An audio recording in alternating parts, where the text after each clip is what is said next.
Hello and a very warm welcome indeed to this week's programme, where my guest today really needs no introduction from me. However, in the UK we tend to be unaware of his amazing international appeal. The USA, Canada, New Zealand, Germany, Spain, Japan, even the Falklands have all recognised him as a world-class entertainer. Now, without doubt, one of the most accomplished and exciting magicians. Add to that a very unique comedy style, and you have not only a complete entertainer, but also one of the funniest men in show business. His catchphrase, "You'll like it, not a lot, but you'll like it," became a household saying. Actually, it even got into the dictionary of colloquialisms, that I believe. And it is, of course, Paul Daniels. Well, a very sincere welcome, and it's a great pleasure to have you on the programme, Paul. That introduction lasted longer than my first marriage. Did you know that? No. You missed out sex symbol and all that jazz. Well, it is a Sunday morning programme. I've never met anybody that does as much research as you. Where did you find out all this stuff? Come on. My BBC obituary, is that what it is? Well, if they're going to pay me, yes, certainly. Listen, You're not a great friend of the BBC, though, are you? Well, that's all right. I mean, they sacked I you. did my thing. Well, yes, they said they didn't want any more of it because the gentleman in charge at the time wasn't really knowledgeable about light entertainment. He didn't want light entertainment. He wanted it all to be very arty, I think. So we got the crossover between the boss bit wanting news, him wanting art, and neither of them wanting viewers. Well, now here you are in the lovely Isle of Man. Oh, it's fantastic, isn't it? I love the Isle of Man. I first came here when I was 16 or 17. And, with a bucket and spade? No, for the TT. Ah. And then, and ever since, I've been sort of bobbing over from time to time. A couple of years ago, we came to Gaiety with a big illusion show. And you know the beach outside here? Well, we were driving around the island, finding golf courses and whacking balls. And there was one of those mission meetings on the sands. And they were leading... The beach mission? Yeah, you know, Sunshine Corner and all that stuff. And to their amazement, they looked up and there's me. And even more to their amazement, I knew all the words to the songs, you know, Join the Gospel Express and all that, because my granny had a mission. So I knew all. Up the heavenly mountain with the heavenly breezes. Oh, yeah, heavenly breezes blow and all that. Climb up Sunshine Mountain, yeah. That's it. Funny. Well, now here you are. I've caught up with you at the Erin Arts Centre for the Manhattan International Festival of Music and the Arts. But, you know, this is a small, intimate venue. Now, the last time... yes, I love intimacy. Yes, put me down for that, yes. Well, the last time you and I met and we did a programme together, that was in the Winter Gardens, in your dressing room at the back of the Winter Gardens, of course, in Blackpool. That'll be the Opera House. Well, yes, the Opera House. The Opera House, yeah. But, I mean, the Winter Gardens holds about, what, 3,000? Yeah, well, it's actually just the Winter Gardens Theatre inside there. Yeah, it was the Winter Gardens Theatre where you were performing. No, I never did it. Oh. I only did the 3,300 seater. Oh, that's the one I'm talking about. Very similar to this. Tonight, yeah. And no, I really don't mind. It was Lord Delfond who gave me one of my best compliments, really, which you cherish those, you know. And it was, he said to me after the first night in this 3,300 seat, he says, "I don't understand how you turn a place this big into a living room." Anyway, I just go on and have a chat, really. Well, I'd like to set the scene here now, take you back actually to your childhood, because we've just been talking about it to John Bethel, of course, the director of the Erin Arts Centre here. You were born in South Bank, Teesside, and during your early life you were greatly influenced by the cinema, because your parents actually owned the Hippodrome cinema there. Yeah, and by the age of 9 you were the projectionist. Yeah, I was showing movies. I was standing on a box to see out the projection room window. I'd probably still have to stand on the box to see out the projection room window. Who said that? But it was, it's true. I watched all the horror movies and all the rest of it. I showed them. But to me, you see, I knew they were just bits of film, so it didn't really affect me badly. And in those days, they were all in little spools. You had to keep changing over from one machine to the other. It was fun. But people went to the cinema in droves then, didn't they? Well, they do now. I mean, the cinema's still... There's been a revival. A big revival, yes. Probably. I think the major revival started when they stopped the Paul Daniels show on television. And the... no, I didn't say that. But it's true. Television has become like wallpaper, really. It hasn't become a feature part of entertainment. And that's why I find on this tour I'm doing now, I've been on tour since the 1st of February, that the theatre is doing very well again, and cinema is doing very well. And I think that people should have as part of their normal thinking not what's on the telly anymore, because you know, don't you, it's going to be cooking or gardening. You've got to think, well, what's on the theatre, what's on the cinema? That's it. They want the real thing, actually. Well, yeah, I mean, you can't compare the experience at all. You can either fudge away in front of a telly at home, or if you get up and get out, you'll be amazed. Well, television is sanitised to real theatre, of course. I mean, that's where the unexpected, and particularly if you're doing magical tricks, I suppose you've got to be prepared for something going wrong. But before we get to that, I'm determined to find the start of your childhood, really, and where magic became, a part of your life. It wasn't until a very rainy holiday, apparently, when you were about 11, Paul. Yeah, out in the heart of Yorkshire. I was sent out there to recuperate because I was a sickly child, and very shy, very quiet. But I read a lot. I read everything. I don't think there's enough enthusiasm in the teaching profession for reading. I think that, and I used to raid the library. Library service was fantastic. No matter what your interest was, they would find it for you. So when I found this book on this bookshelf in this little cottage in Old Byland near Helmsley, it was all about Victorian stuff, like how to make puppet theatres and shadowgraphs and all that, and chapography, which is twisting a ring of felt into funny hats, and one of the things was a magic trick, and I thought, wow, this works.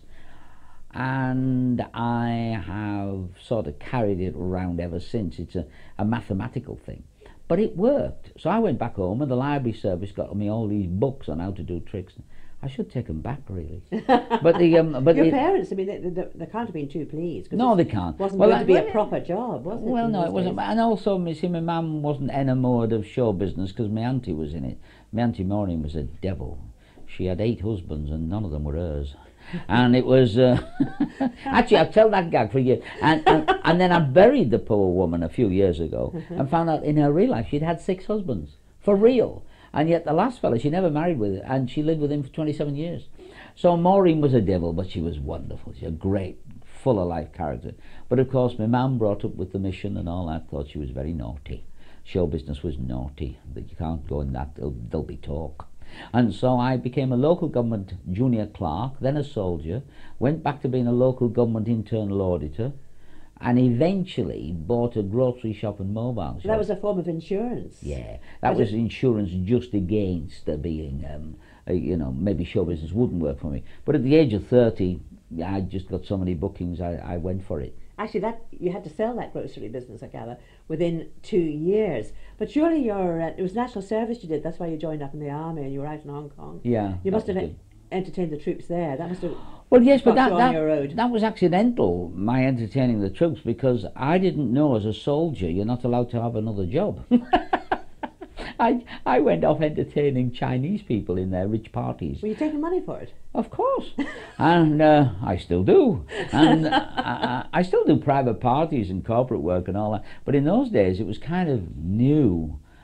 And I just happened to entertain one fella who turned out to be Sir Robert Black, the governor of Hong Kong, who saw me a few weeks later on a parade. And so the RSM wanted to know why he was having a conversation with me, a Buckshee squaddy, and I got to entertain all the troops. The Sergeant Major maybe entertaining the messes, and then I got on those fantastically huge aircraft carriers that the Americans had. We went up in up the side of one of them and inside the ship, and got in a Cadillac to go to the other end of the ship. I've never forgotten that. I mean, that was. Wow! Yeah. Look at the size of this ship, That's style. Style. Useless what? style. Yes, I went downhill ever since, but that was it. And so it was an exciting time, the army. I like the army. I approve of national service. I now, of course, chat away merrily with many politicians, and I've always believed that there should be a national service where you get all the drill, the discipline, the spit and polish, but not to kill people. I would approve of something where all the training that I had on Bren guns and Sten guns and all that anti-tank stuff, went into what to do if somebody had a cardiac arrest, or got burnt or got drowned and all that. So you went beyond first aid, and I think then that young people would find it very difficult to stab somebody or mug somebody if you spent 2 years of your life saving them. Quite. You know, I just would think we could lead the world again in bringing up a self-reliant nation. There you go. That's Very my important. platform, and vote for Daniels. That's it, yes. Well, bringing you back to your television debut, of course, was on Opportunity Knocks. Now, I think this is absolutely brilliant because you weren't the winner. You came second, actually, in that Opportunity Knocks. I was told I was going to come second. In 1970, but the person that did win it, completely anonymous now, nobody even hasn't even got a name, was an organist and a drummer. And a few months later, he was actually backing you. Yeah, but Up Knox was weird. I mean, I got a letter saying I would come second. I found out later, I met another couple of acts, and they were placed. The clapometer, do you remember the electronic clapometer? Course. Friends, I want to tell you, give your applause and let's see how high you go on the clapometer and all. It was a cardboard box with a rubber band at one end, the fella pulling a piece of string at the other. I've got a funny sense of humour, but I died laughing when I saw that, you know. Because you were a Radio 2 DJ for a few months ago. Well, yes, I mean, I've done everything. I acted in Molière, Dear Heart, you know. One was in Molière. And I've sung at the Albert Hall. That was good. I've sung there twice. And it was, so I really will have a crack at anything. I was in an amateur movie recently. I love the movies. I'd love to be in a movie. Are you listening out there, you directors? I'm available. Well, you've certainly got that deep, deep voice, you know. Oh, one can do anything. Very, very impressive. But it was the television executive and producer, he was the big chap on Granada's TV, Johnny Hamp. He was great. Who got you on board a Wheel Tappers show for Granada Television. And he made this big decision not to edit a whole 12-minute piece of you. And really, that was it. I mean, you were on your way then. Yeah, well, I had studied television direction on my own. I taught myself everything from books and that. I love books. And I made it uneditable. I kept forward referencing and backward referencing. For people who don't know about that, in the first trick I talked about the second and third trick I was going to do, and in the second trick I talked about the first and the third trick, and in the third trick I talked about the first and the second trick. And he said to me afterwards, he said, I can't make out whether you're lucky or clever. He says, but I can't edit that. And I says, oh really? And he says, what are you talking about, Mr. Hamp? And so it went out as 12 minutes, because even today these television media study people are being taught by people who have no idea about show business. And the truth of the matter is, one song is not an act. 3.5 minutes of jokes is not an act.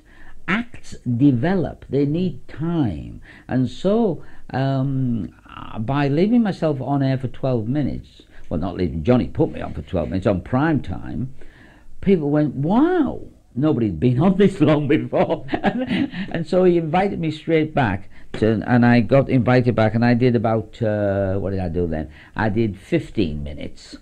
And I remember afterwards he came over to me and he says, you're not lucky, are you? Because that wasn't editable either. Then I did 22 minutes, and then he gave me the whole show to do. I've always been very grateful to Johnny. Great guy. Well, you know the way I said at the top of the programme, that we here in the UK, we don't realise how big you've become right round the world. Oh, 5'5". And this was cemented when you were presented with the prestigious Magician of the Year award by the Hollywood Academy of Magical Arts, and that was before a star-studded audience in Los Angeles. But what was special about it was a tremendous achievement, becoming the first magician to be so honoured from outside the USA to receive that award. Yeah, well, you know, I talked down my nose. They didn't know. No, I'm kidding. Yeah, they knew, and it was very nice. I'm now a life member of that society because of that award, and it's a great club to go to if you can get in when you go to Hollywood. It's called the Magic Castle. The Hollywood Academy of Magical Arts and Sciences is the organisation that runs the club, the Magic Castle, and a lot of film stars are members of that club, and it's just interesting. lots of little venues all in the one building, and you can walk around all night and see lots of different shows, as well as have a nice dinner there, and there's some great gags built into the building. You know, there's paintings behind the bar, and you think, I've had enough, because if you seem to be seeing four eyes on the painting, and sometimes there is, and then the stool goes up and down very slowly that you're sitting on, so you think, this bar is sinking, and I must go home. There's a wonderful gadget there, because I just heard about this recently I'm a great gizmo and gimmicks guy, and they're raving about this idea somebody's had for phones that will play any sound, so you can tell your wife you're at the railway station. But in this building, they've got a 1920s machine you put a quarter in, and all the sounds of the office come out of it. You push which button you want. You say, "I'm sorry, darling, I'm working late," while you're in this bar, and all that, you know. And it's, I just think it's a great club, great club. And then I'm going there again in July. They're giving Debbie and I lifetime achievement awards, you know, and that's nice. So it's all. Well, when good. you performed over there, were they looking for a different brand of magic? Oh yeah, they expected big cats and cages and lions, but then you see, I never did that. I can do illusions, of course I can, but and I design and build them, but it's not that. I'm best just being me. It's a funny show. I can't describe the show. And Americans say, "We got nothing like you over here, boy," you know. And I say, well, no, they've got nothing like me in England. They want rid of me. But it's just, I just go on stage to enjoy myself. And I think the audience comes along for the ride. Yes, I know I baffle you because the magic's carefully chosen, but it's secondary, always secondary, I believe, to the performance. To the rapport. Yeah. Mm. But now, the Magician's Circle, I know, I mean, they are absolutely adamant. They never reveal, of course, their secrets, you know, the tricks behind the magic. And yet, I've seen a television programme which did just that. Yeah, well, and I thought it was awful. It was a denigration, because I absolutely am hooked on magic. It's pretty old stuff, though. I mean, it is old stuff. Magic's moved on a long way since that fella. I mean, Valentino's his name, and he's if he was any good, he wouldn't have to do that, would he? But the real sadness of it is that some television executive has decided to show you it. That's the sadness. That's what I quite because agree. This is a man, so whoever makes the decision, or whichever committee makes the decision, and she have decided to spoil any future enjoyment of that form of entertainment. Well, that's not quite true, but that's the public's perception. Oh, I know that's done. Whereas I know 15 different ways to saw a woman in half, 2 of them lengthways. Lay down, I'll show you. No, and it just doesn't. You're on. The method doesn't matter. No. It's always the play. And it's the bafflement. Well, yes. You see, if I give you a violin and I say, now this works if you pull this bow across the strings, that's how it works. But it isn't music, and it's the same with the trick. This is how it works. Go on, do it. But it ain't music, you know, and it's not magic. And so that program doesn't worry me. I just feel sad. Going back in time, would you have liked to have been around, you know, when the great Houdini? Well, the great Houdini is interesting. We have a modern equivalent. Harry Houdini was a fabulous publicist, self-publicist. There was another one around at the time called Murray, for an Australian, who apparently was much better, but was not the self-publicist. And right now we've got David Copperfield, arguably the greatest publicist on the planet, you know. Well, if you're a fellow with his spoons. Well, yeah, bless him, yes. He lives on a bend of the river that used to be straight, you know. Anyway, and he's dead, actually, isn't he? We shouldn't make jokes. He's dead. Did you know that? I didn't know that. Oh, yes. No. He rubbed his neck and his head fell off. And oh, mother, shoot me, baby. Yeah. But it's all of this stuff of it's who publicises themselves the most. And the oddity is, I've never ever had a brochure, anything. Other people, I remember once early in my career, and it's very collectible now amongst magicians, and somebody did one. Somebody did a little 3-fold brochure for me. I never used it. That's why there's so few of them around, because it was always the act that got me the jobs. it was always me on the stage and people saying, "Wow, will you come and do our party?" and all that. But you're a rare combination, though, because you're not just the illusionist, the magician, but you're a very good comedian as well. Well, I'm not really. I'm a raconteur, darling. One tells stories, and yeah, occasionally as a joke pops out, but mostly it's very relevant to the thing I'm doing at the time. And the other thing people don't realise really, because I tend to keep it all light and frothy, is I only act daft for a living. I'm actually quite clever, and I do this thing with I do a lot of private stuff where I do what they now call close-up magic. It used to be called pocket magic, then it became micro magic and all. Table hopping they call it now, and I do that for some awfully wealthy people. It's very nice, and to show you the effect of this, if you read the ancient magic books, like Murray was given a gold pin, or Goldston would be given a diamond pin by the King of Siam and all this stuff, and you think that's all gone. Well, I did a private party, and I showed somebody a trick, and they said, "You must show it to this young lady over here." So I went over and I showed this trick, which is a pretty good trick, to this young woman and her brother, and Barry White was at the same table, the singer. And a couple of days later, this car came up the drive with a present, and it was a ball pen, but it was a solid gold ball pen with diamonds in the clip, and it was worth £7,500. And I thought, wow, history is still going on. Nothing changes. The more it changes, the more it stays the same. She was daughter of a wealthy gentleman. On a live program I did here on Max Radio a few years ago, there was a magician. In fact, there was a whole convention. I think they were all Americans, funny enough, over from Los Angeles and Las Vegas and so on. And one of them came up on the show, a great big chap with massive dark black hair and a pigtail, a ponytail, I always remember that. And anyway, we're getting along fine. Was he of course, this radio tech. No, bearded, was he? He was bearded, that's right. Ricky J.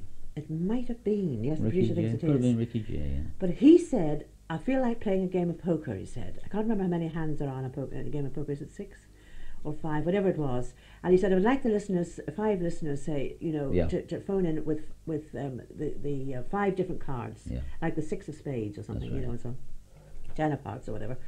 And anyway, these numbers came in, and it must have been 6, because it turned out, I couldn't believe it, that these numbers turned out to be the telephone number of the Gaiety Theatre where this guy was performing that night. Oh, that's a good trick. Yes, that's performed often, yeah. Is that psychic or what? I mean, I haven't had a decent night's sleep since that man was here, and they've never brought back the American convention since to actually ask him, congratulate your fella. Could he help me? Yes, that's performed quite frequently now. There's a Swedish guy who's brought that back to life with a pack of cards routine he does, where it's all shuffled up and all that, yes. But coming down the phone line, that's what got me. I know. It's actually nobody rang in, and he's a very good ventriloquist. That's how it works. What? You were looking at me then, listening. I was. It took a little while for the brain to get around that. Well, now we're in a very technological age, and you've talked about it a wee bit. You've touched on it there. Oh, I'm a techie. I'm a techie. Yeah. But surely there's going to be a terrific conflict here. Technology, against such illusions as we've been talking about, your career really. So is there a realistic future left really in your profession for those that are coming up behind you? Yeah, because what happens is, you see, if you, for example, if you walk downstairs onto the beach and you just do, you toss and vanish a pebble in the air, it worked 10,000 years ago and it'll work in 2,000 years' time. There's nothing like the current the happening before your very eyes will always be for real. You can always say that. I have seen hologram TV. I have seen, I've used holograms in illusion. I've used technology, but it's always been secondary to the basic effect. Very difficult to describe that. But nevertheless, the real performance will always be superior. And you have to build up over the years a lot of street cred. There's a young man on TV now. Everything he does is edited, and yet he's got a tremendous American reputation, but it's all chopped. And I think I have got no no respect for it. Because No. I mean, how can It's you just sanitised beyond the beyond. sanitise? You know, I mean, when they organise their own standing ovations, I think, well, how can you do that? Well, how can you ever know you've gone well? Well, you know, we in broadcasting say there's nothing new in broadcasting, really. Yeah. It's just how you present it, you know. Or Oh, you or get a twist you nice put to it. surprise tonight. I'm doing a new illusion tonight, completely new. Yeah, you've never been seen before. So where do you get your current ideas from? Are Oh they still lordy, within you, I Paul? don't know. I'm driving along and I'll think, wouldn't it be a good idea? Today on the plane coming over, Debbie's ballet company, Ballet Imaginaires, is doing Phantom the Ballet, and on the way over, I'm designing the scenery to fit absolutely anywhere, put itself up, put itself down. And so, because I'm constantly thinking, I'm constantly creating. You That's haven't the brought secret. the lovely Debbie McGee, your wife. No, I am available, darlings. Yes. At a price. For no one doubt, night you know. only.